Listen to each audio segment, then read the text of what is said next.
उधर अयोध्या के मिल्केपुर सीट पर उपचुनाव का ऐलान हो गया है। चुनाव आयोग ने मिल्केपुर में 5 फरवरी को वोटिंग और नतीजे 8 फरवरी को आने की तारीख का ऐलान कर दिया है। आपको बता दें कि मिल्केपुर सीट जीतने के लिए एनडीए और विपक्ष अपनी अपनी तैयारी कर रहा है। वहीं मिल्केपुर उपचुनाव, सिक्किम दौरा और महाकुंभ को लेकर हमारे संवाददाता पंकज तिवारी ने एनडीए की सहयोगी पार्टी सुभाषपा प्रमुख मंत्री ओपी राजभर से बातचीत की है। सुनिए आप।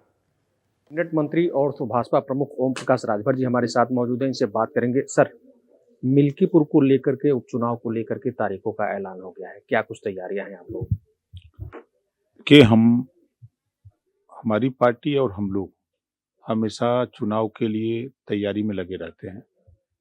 सवाल मिल्कीपुर का है तो मैं वहाँ भी सभा कर चुका। हमारे नेता वहाँ गांव-गांव लगे हुए हैं, बूथवार अपना काम कर रहे हैं और जो जनता की तरफ से जो संदेश है, जनता जो चाहती है, वहाँ की जनता चाहती है कि हमको विकास रूपी दूध मिले।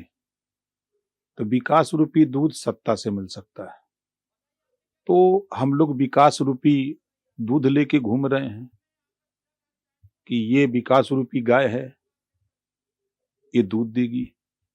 अब विपक्ष के लोग ठाठ गाय लेके घूम रहे हैं, कह रहे हैं यह दूध देगी। तो जनता तो जानती है कि ठाठ गाय दूध देगी नहीं।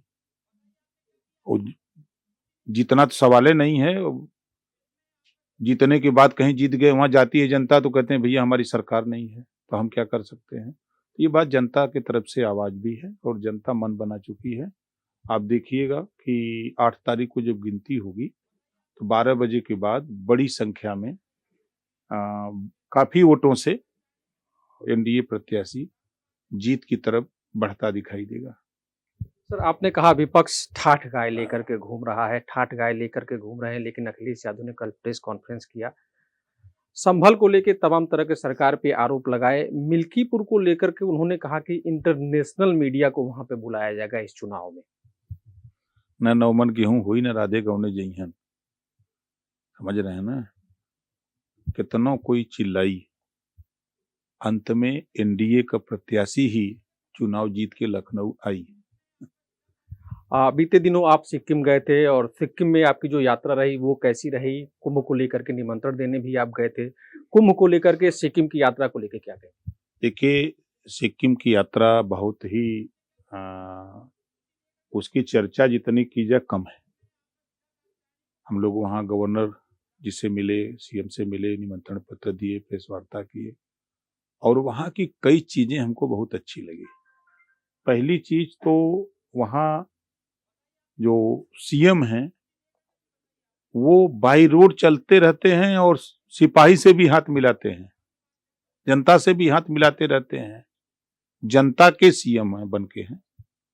दूसरी चीज वहाँ की परिवहन व्यवस्था को हमने देखा, कोई गाड़ी किसी को ओवरटेक नहीं कर सकती। एसपी की गाड़ी चलान सिपाही भी कर सकता है, ये पावर वहाँ है। और वहाँ यहाँ तो गाड़ी में सलहे चेक होते हैं अन्य स्टेटों में, वहाँ गाड़ी में रासायनिक खाद चेक होती है कि कोई बाहर से रासायनिक खाद, डाई यूरिया तो नहीं डाल रहा है। यहाँ ऑर्गेनिक खेती होती है। वहाँ का वातावरण बहुत बढ़िया है और शुद्ध वातावरण है। और मजे की बात कि वहाँ अपराध शून्य है, ना अदालत में मामले हैं, न थाने में कोई एफआईआर, सब एकदम मस्त हैं।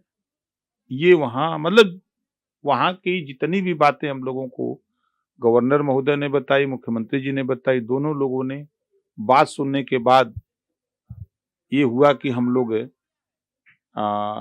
एक बहुत अच्छे जगह हम लोग न्योता देने आए हैं। तो निमंत्रण को स्वीकार किया और आने के लिए उन लोगों ने, दोनों लोगों ने कहा, सीएम और गवर्नर दोनों महोदय ने कहा कि हम लोग आएंगे और पूरी टीम के साथ हम लोग सिक्किम की जनता को भी कहेंगे और कि सब लोग चले वहाँ। सिक्किम की जनता आएगी, देश के कोने कोने से लोग आएंगे। इस कुंभ को महाकुंभ 2025 कहा गया है, दिव्य और भव्य कुंभ। लगभग माना जा रहा है 50 करोड़ से ज्यादा की जनता देश और विदेश से यहाँ आस्था की डुबकी लगाएगी। कुंभ को लेके क्या कहें? देखिए, न भूतो न भविष्यो, न ऐसा हुआ है न आगे ऐसा होगा, इस तरह की तैयारी हो रही है। और पहली बार सभी मिनिस्टर उत्तर प्रदेश के विभिन्न स्टेटों में जाकर के वहाँ के सीएम और गवर्नर को निमंत्रण दे रहे हैं, प्रेस कर रहे हैं। और महाकुंभ की निगरानी देश के प्रधानमंत्री जी खुद कि महाकुंभ की तैयारी कैसी है, व्यवस्था कैसी बन रही है, लोग आएंगे तो उनको व्यवस्थित कैसे आने जाने की व्यवस्था होगी। खुद मुख्यमंत्री तो कर ही रहे हैं, प्रधानमंत्री जी खुद उसकी मॉनिटरिंग कर रहे हैं, खुद आकर के मौके पर देख करके उसका जायजा लिए हैं। ये बड़ी बात है। आज सुभाषपा कार्यालय पे जब मैं आया तो देखा यहाँ पे प्रदेश के कोने-कोने से तमाम जो पदाधिकारी हैं उनका जनसैलाब उमड़ा हुआ है। क्या कुछ आज का कार्यक्रम है? कैसी बैठक है? सुभाषपा अपने संगठन को किस हिसाब से मजबूत कर कि हमारी मासिक बैठक होती रहती है। पिछले महीने काम लोगों को दिया गया तो उस काम की समीक्षा, फिर नए काम उनको दिए जाते हैं। हर महीने ये रूटीन हमारा काम है। अलग-अलग बैठकें जिलाध्यक्षों की अलग होती है, अलग-अलग संगठनों की होती है, प्रदेश कमेटी की होती है, राष्ट्रीय कमेटी की होती है। हर महीने ये बैठक होती है, लोगों को काम दिया जाता है। जैसे मैं खुद मिनिस्टर हूँ सरकार में, पार्टी का राष्ट्रीय अध्यक्ष हूँ, हमको एक जिला मिला है, आजमगढ़ मंडल, आजमगढ़ जिला, 10 विधानसभा सीटें हैं। उन 10 विधानसभा सीटों पे बूथ स्तर से लेके सेक्टर, ब्लॉक, विधानसभा, जिले की कमेटी बनाने की जिम्मेदारी हमारी है।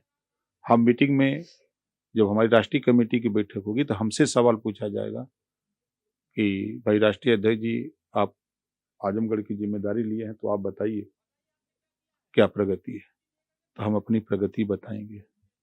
ये है हमारे यहाँ अनुशासन, ये है हमारे यहाँ संगठन का काम।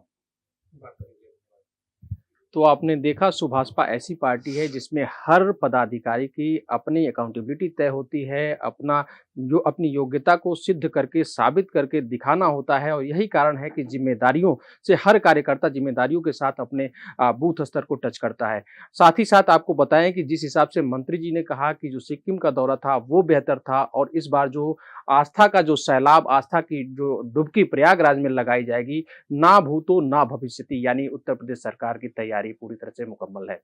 वीडियो जर्नलिस्ट नीरज यादव के साथ पंकज तिवारी, टीवी 27 न्यूज़, लखनऊ।